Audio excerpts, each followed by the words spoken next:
il est normal qu'à certains moments, que le procureur de la République puisse faire des sorties et éclairer l'opinion publique. Cela se faisait en suivant une certaine tradition. Mais depuis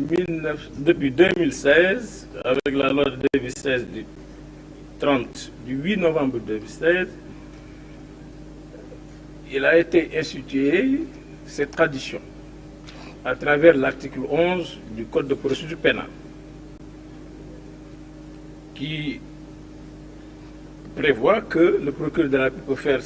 des interventions en relation avec sa hiérarchie pour rendre public par un point de presse des éléments objectifs d'une procédure. Cela dans le but de prévenir la propagation d'informations parcellaires ou inexactes ou pour mettre fin à un trouble de l'ordre public. L'exercice de cet après-midi a pour but d'éclairer l'opinion publique sur les procédures ouvertes par le parquet financier et le parquet de la République. Le procureur de la République financier va exposer les diligences qui ont été accomplies depuis l'installation du pôle judiciaire financier à la date du 17 septembre 2024. Cela fait 7 mois, jour pour jour, que les magistrats du pôle judiciaire financier travaillent sans relâche. Ils poursuivent, ils instruisent et ils jugent les affaires relevant de leurs compétences. Le procureur de la République financier va vous donner les statistiques, le nombre de personnes poursuivies, les montants faisant l'objet de remboursement ou de cautionnement. Il supervise actuellement les enquêtes sur le rapport de la Cour des comptes relative à la situation des finances publiques de la gestion 2019 à mars 2024.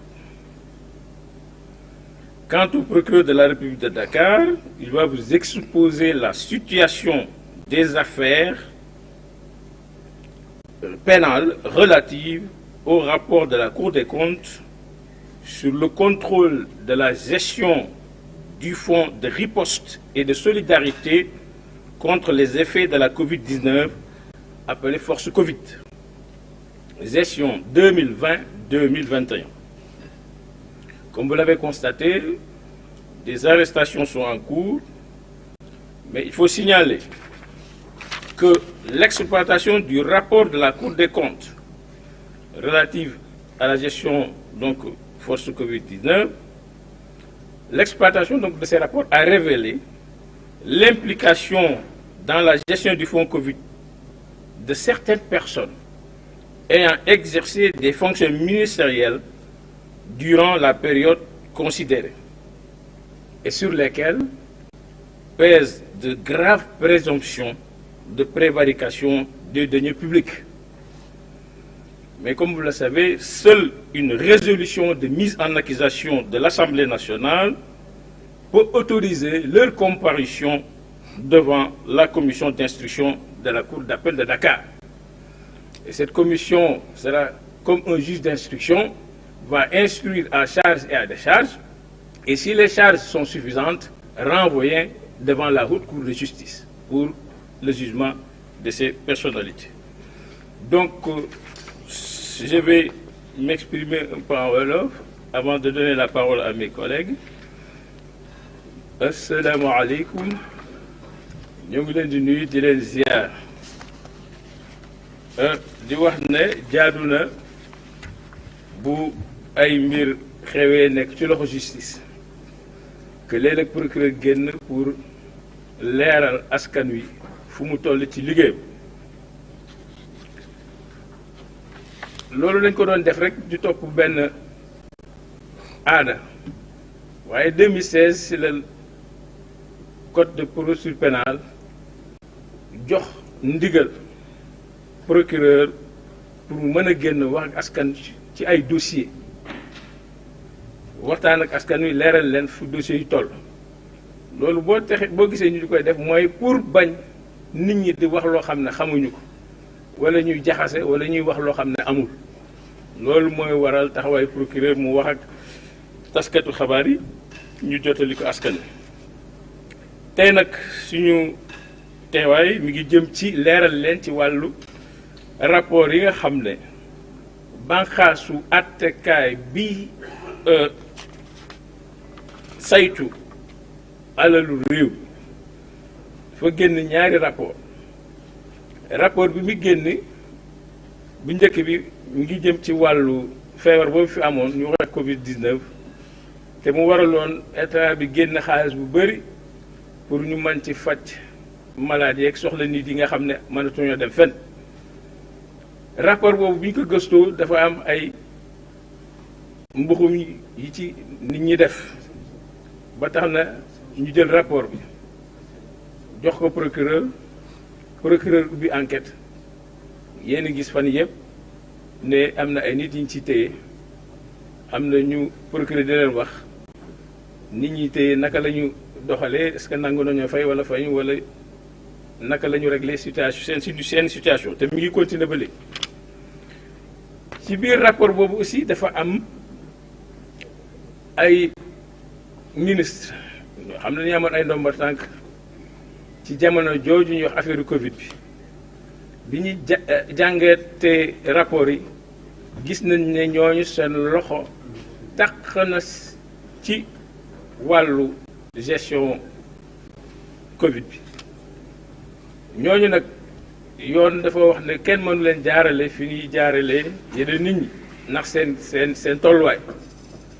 ba tax ne assemblée nationale rek moo mën a jël dogal wax ne ñii war nañ leen mën a topp pour ñu setal seen der ci wàllu gestion Covid boobu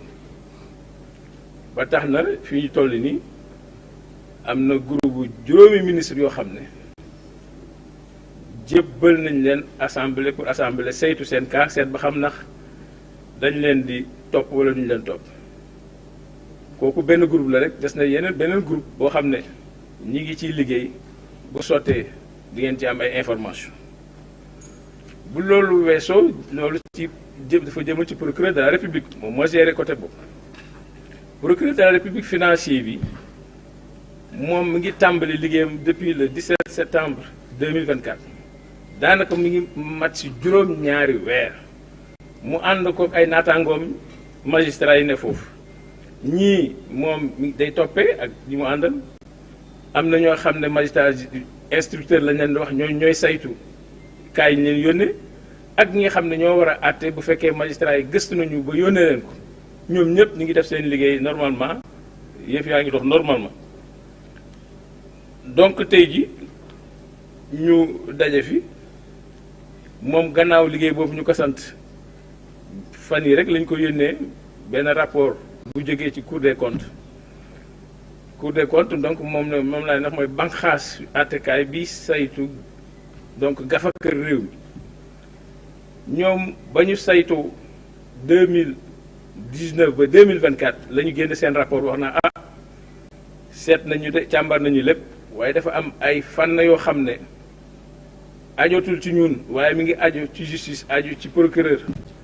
parce que dañ fa gis yoo xam ne nekkul lu war a nekk te dafay donc enfreindre code pénal bi te loolu nag du seen ressort moo tax ñu jël dossier jébbal ñu ko bi ñu ko jébbalee ñu jébbal ko procureur financier ba gis ngeen communiqué bi mu def démb pour wane ne song nañu enquête yi ba jox ko dik mi ngi def liggéeyam